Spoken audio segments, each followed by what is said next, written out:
Okay, let's take a look at the questing tree. That went poorly. Oh, take root. Okay.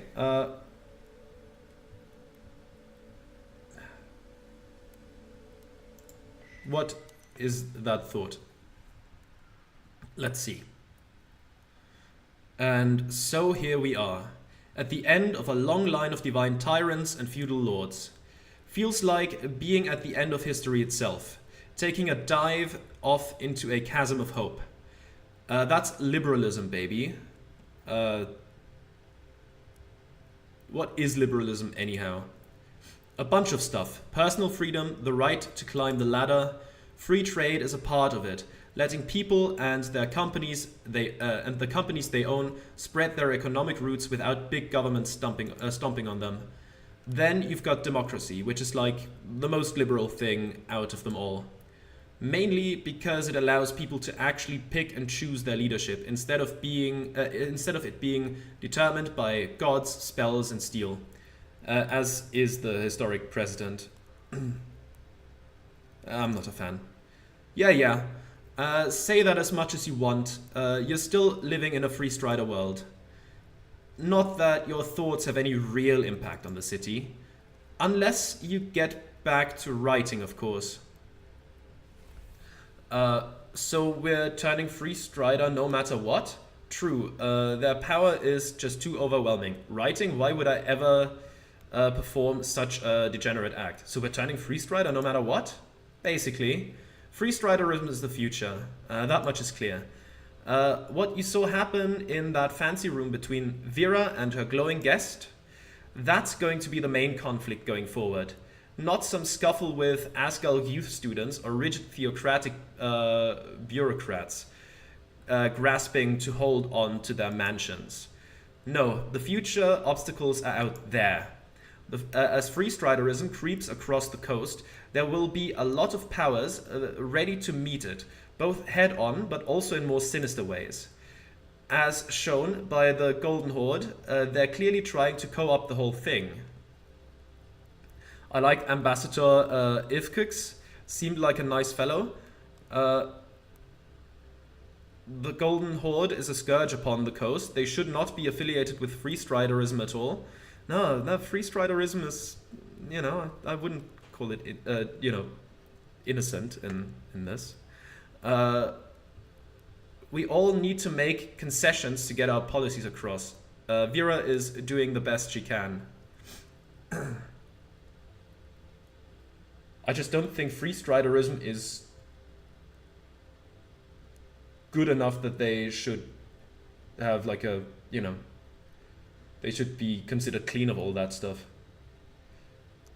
Though to be fair, Vera didn't seem too happy about it, so I wouldn't quite put her in the position of the United States looking back. But it's, they're capitalists. I would assume for the Freestriders most things could be, in the end, once they've settled in, be smoothed over with some money.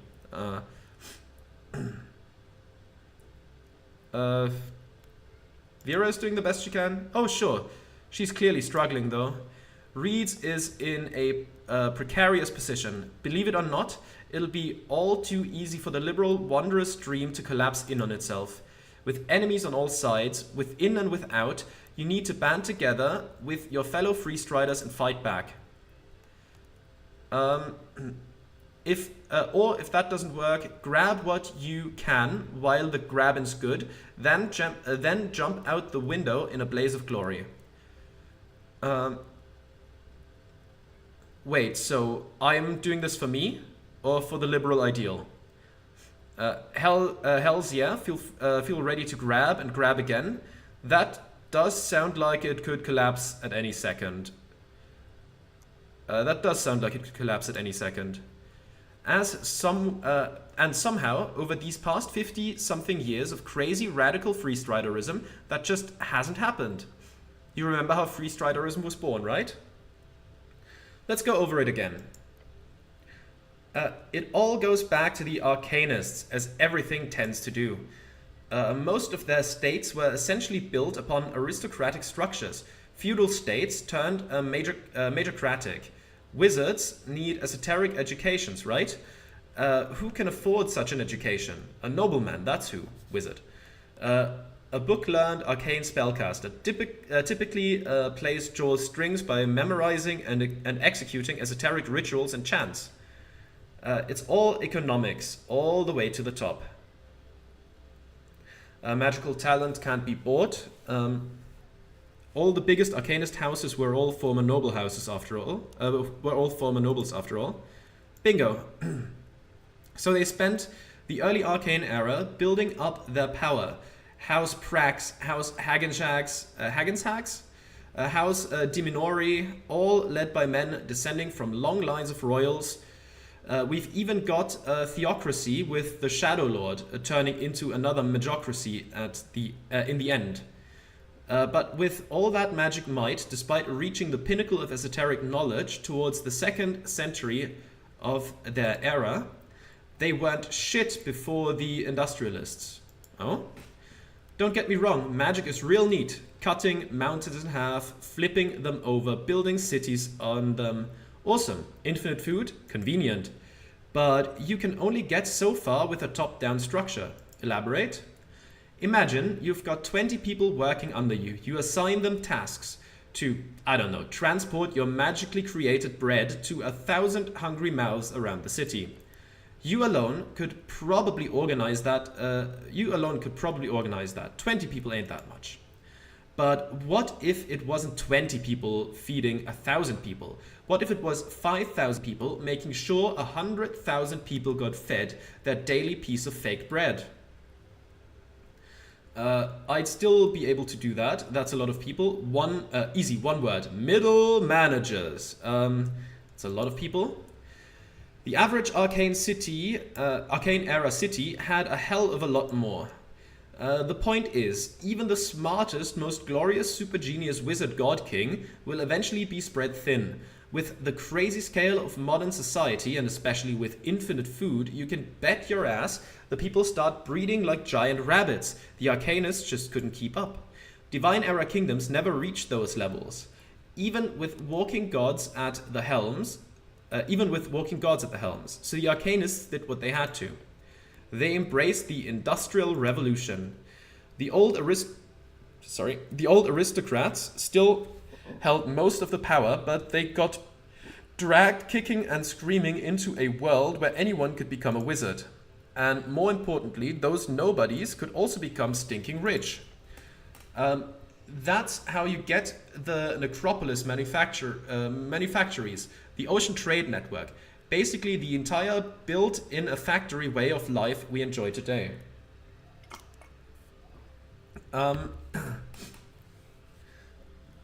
Did the Industrial Revolution begin in Old Diminor? Nah, technically there's been a mechanical industries on Jor since the Gate War. That's how the orcs managed to join in against eldritch aberrations and divine beings. But our modern revolution sprouted when those same orcs rediscovered their roots. Blood City Bay used to be a scattered collection of states, but in the Divine Era, the warlords turned it into the thing we know today, which includes a shit ton of industry. But wouldn't that just lead to magocracies led by those with money? Sure, but as long as the money flows towards merit, then you'll have a fair game going. Infinite food sounds lovely. We should go back to that. Go on. Continue listening to the story of Freestriderism. Right, the birth of Freestriderism. So, early Arcane Era. This was the period when national borders didn't really exist yet. It was more of a pseudo-feudal thing going on. Royalty owning land and the serfs on it. Not so much folk belonging to nation states as we see it today. But those early majorcrats still wanted centralized control, so they pushed to drive everyone into their cities. In that century of industrialization, literally millions of humans moved from scattered rural towns into one of the capitals of Old Diminor. Hells, they had humans from all around the coast moving. We're talking entire civilizations uprooted just to go live in the modern world of the arcanists.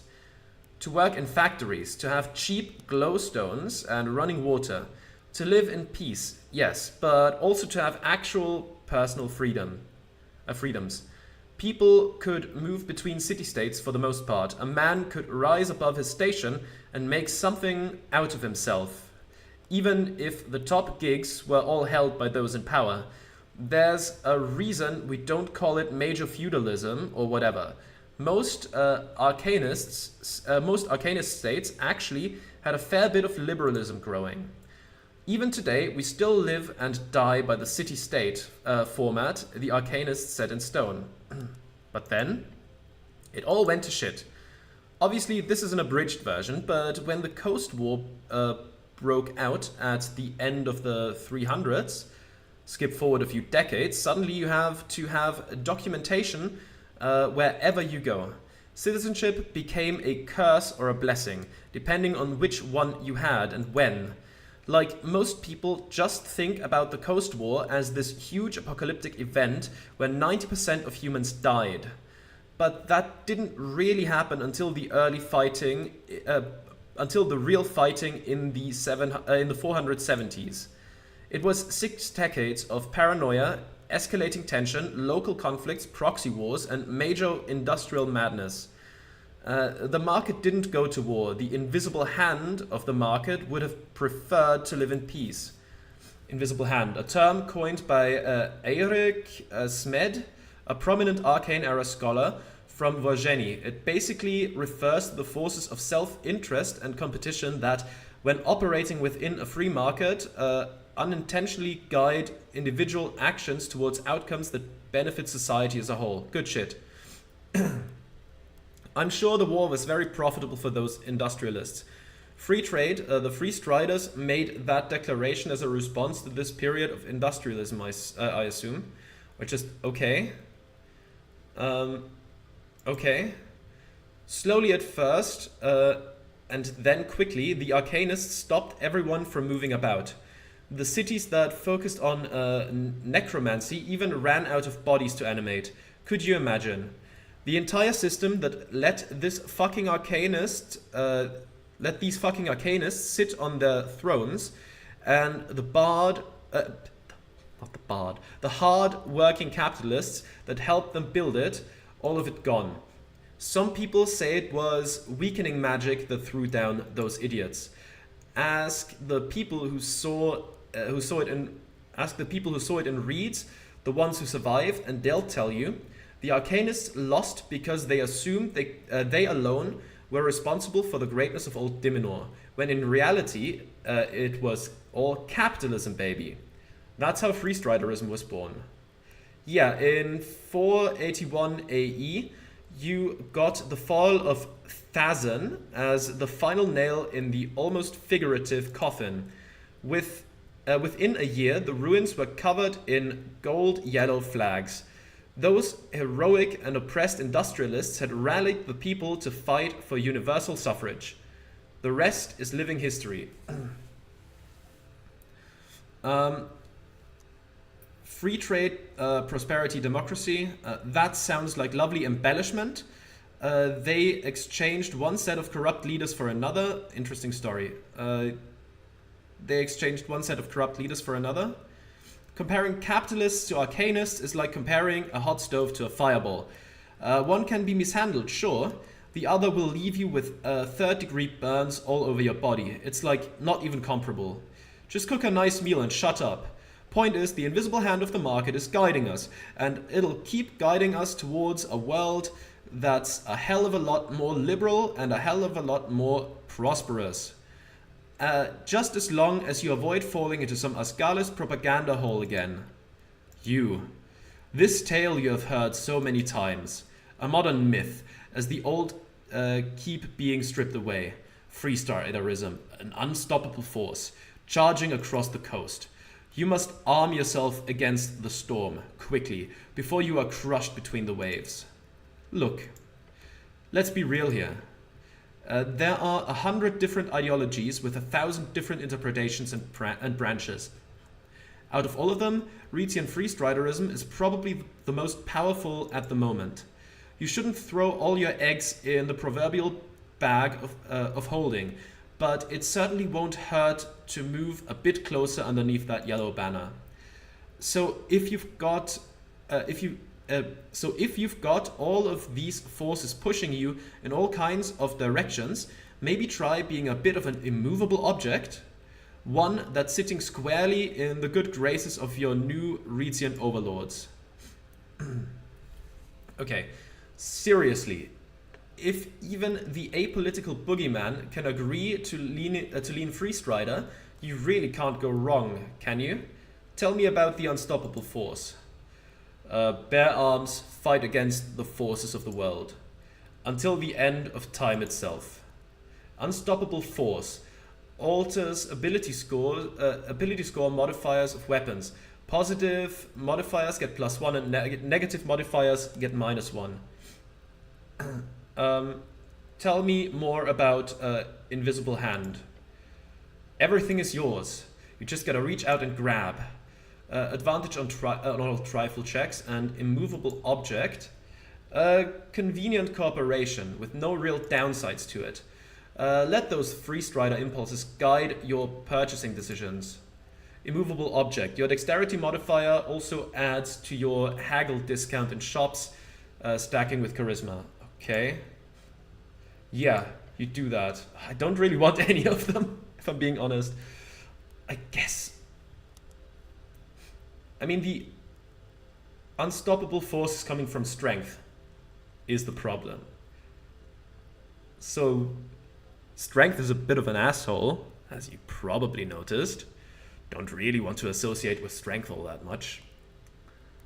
I don't like capitalism, so I don't really like the invisible hand either. I guess I'm going with immovable object. This will be a highly productive collaboration. Oh yes, as long as you stop it with that fence-sitting bullshit. Now go, buy low, sell high, stop thinking about Freestriderism. Well, that was a bust. I didn't get anything I wanted out of that. Okay, now let's take a look. Inventory. Where were the feats we had? I forgot. Not in the journal. Not in the spell book. Where are my feats? Are they not in the inventory? Oh no, they're here. Immovable object. Can I remove those eventually? Local druid, Ascalian spirit, democratic herald. Okay. I assume we will end up removing them once we get more. This updated as well. Okay, this is completed.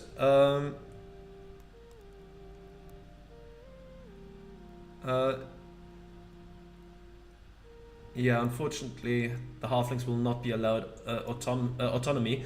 That was a really unlucky dice roll with that one.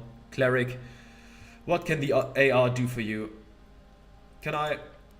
Nothing to see. Well, good day. She will not speak to you because of what you did. You idiot. Oh well. Man, this damn dice roll looks like an archive. So the, maybe there's a different access point to the storage room. Oh, who are you? Avignus, dock worker. Not the best roll. Dwarf exile. A guy, dwarf, average height, collected, down to earth, true to his feelings, decently smart, chill, cool, nice to animals, not much else to it.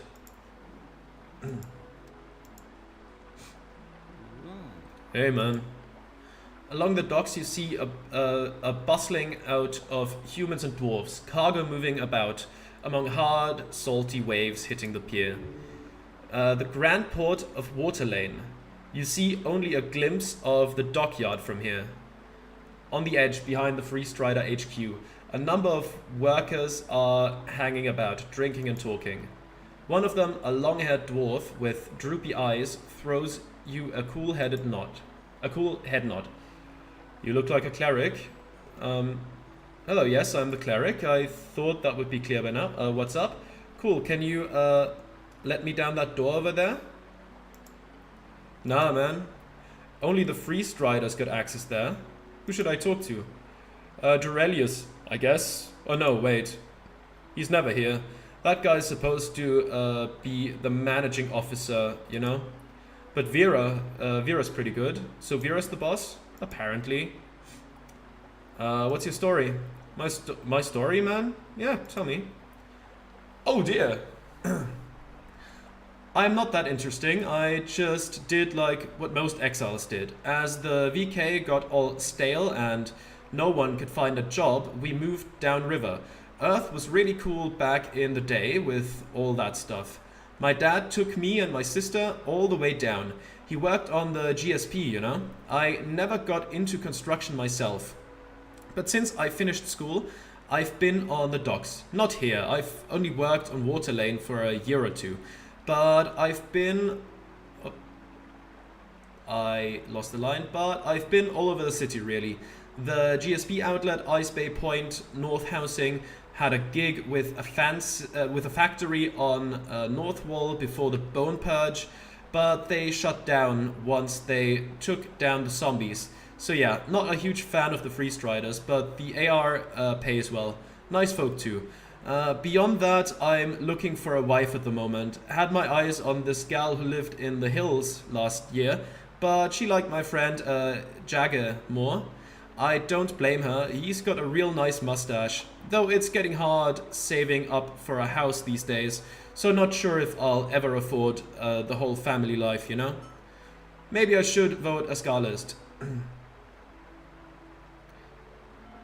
Just nod. Yeah, you should vote a Scarlist. A regular dwarven tale. Thanks for asking. Clerics don't usually act all nice and kindly, you know? He goes in for a fist bump. Do it. Yeah, bump his fist. Hells yeah. You hear Snell audibly yawn behind you. What's up? Nothing much. Work is over for some, starting for others. It's like a tidal wave hitting the shore, you know? Like a never-ending search for capital. Goodbye, citizen. We have to find a different way into that warehouse. I would love to be able to just force my way. Wait. Oh, hold on a second. I just saw something. I should stop recording soon. I need to edit the episode down. Unless the first one comes out tomorrow. We'll see. Maybe I'll get it out in time. Can we... Oh, we can't get past you right now. I hope you didn't notice the less than friendly conversation. Hold on a second. Can I be... Do I need to speak with animals to talk to this one? I should get it just in case. Because I don't want to just have a weird conversation. But I'd wager there's a skill check involved, and knowing my luck, I'm gonna roll a 1 again. Like, my skill check luck in this has been absolutely horrid. Like, rancid beyond compare. Let's engage with this. Approach the shrine. I will leave comprehend languages on as well. Okay, so we will keep charm person, comprehend languages, cure wounds. Inflict wounds, speak with animals. Is comprehend languages for written stuff? No, any spoken language, that could be good. Maybe charm person goes away for now. Because I would like to keep knock just in case we need it, so I don't have to run. And let's keep Crusader's Mantle. Yeah, let's do that. Okay. Let's run back and see if we can maybe... Are you in...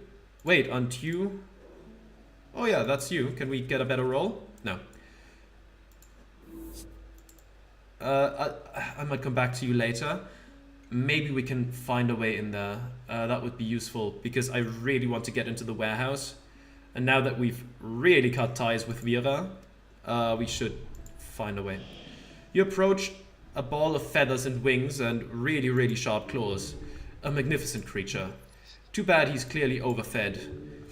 That is rude. The poor bird cat has a unique body shape and we should celebrate that. If it could understand you, sure. Magic beasts can sometimes understand basic common. You could try to speak with it. It's a griffin, right? Simply cast Speak with Animals. That should lessen the pain of negotiation. You see a pool of drool forming underneath the open beak of the beast. Oh wait, isn't that... There's an entrance to the warehouse on the other roof. If you want to get inside, you're going to have to get past this bad boy. The mythical beast snores gently before you.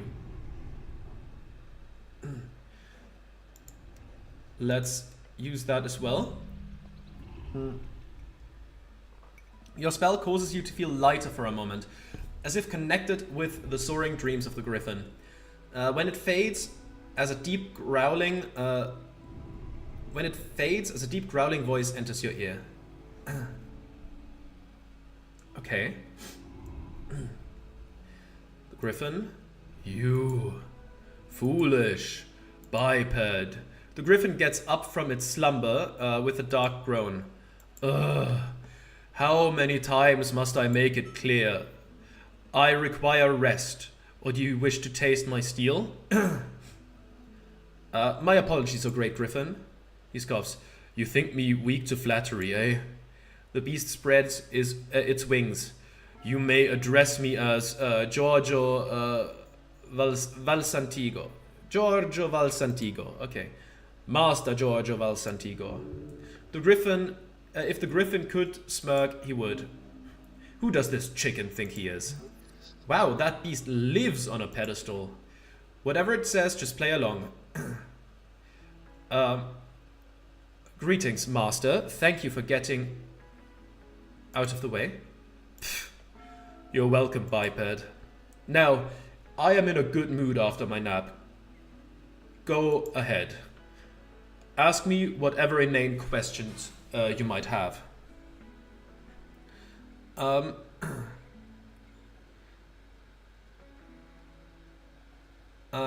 did you get that name, Giorgio? My father was Tislamiergi Valsantigo, of House Valsantigo. We are bred to be perfect, the griffin growls, leaning his beak in towards your face. Those names sound very gnomish. You seem to remember there is some kind of secret connection between them and griffins. Oh, that's a failure and I can't choose something else. Oh god. Your name sounds kind of gnomish, why? Of course, the biped is knowledgeable in basic history. The bird lets out a squawk. I originate from Vetadere. Vidyar is the greatest city on the coast. The gnomes who live there have served my lineage for over a century and a half. Once I finish this obligation in the West, I will return to rule my house once more. Soon enough, soon enough. Why do you call me biped? Because I walk on two legs? Why? For that is what you are. A two-legged, featherless biped, yes. Yes. Or a plucked chicken, I suppose. Do you disagree? No, that's factually correct. It is biped. What do you do around here? I handle scouting for the boat bipeds, though they do not hold any interest for my valuable information. Some of the less rugged ones I even move around from time to time. I traveled with one a few days ago, all the way to this strange cold land. In return, I get fed glorious amounts of sustenance. More than you could ever wish for, biped. Noticeable. Who did you fly with here? A biped of your size, approximately. One with a gaudy sense of humor. Some type of ground delver of a human, I believe. The type of head the type to head deep below and not come back for many, many days. It's sad, really, to be a biped like you. We could find its owner below then. Got it. What a lovely creature. Sleep well? Until you showed up, yes. I had a dream where I kept smacking bipeds like you around. It was wonderful. That's it for now, thanks. The voice immediately disappears from the griffin. You had a good chat. Didn't sound like you were best friends exactly. Wait, what did it sound like to you? You've essentially been squawking for a while now. I would have laughed if the noises coming from that griffin didn't scare the shit out of me. Sounded like you'd be gutted any second. The griffin and I came to an understanding, I think. Sure, let's go before the bird changes its mind. Yeah, let's head past this place. But looking at the time, I'm afraid I'm gonna have to go in there next time. So thank you very much for watching, and I'll see you then. Goodbye.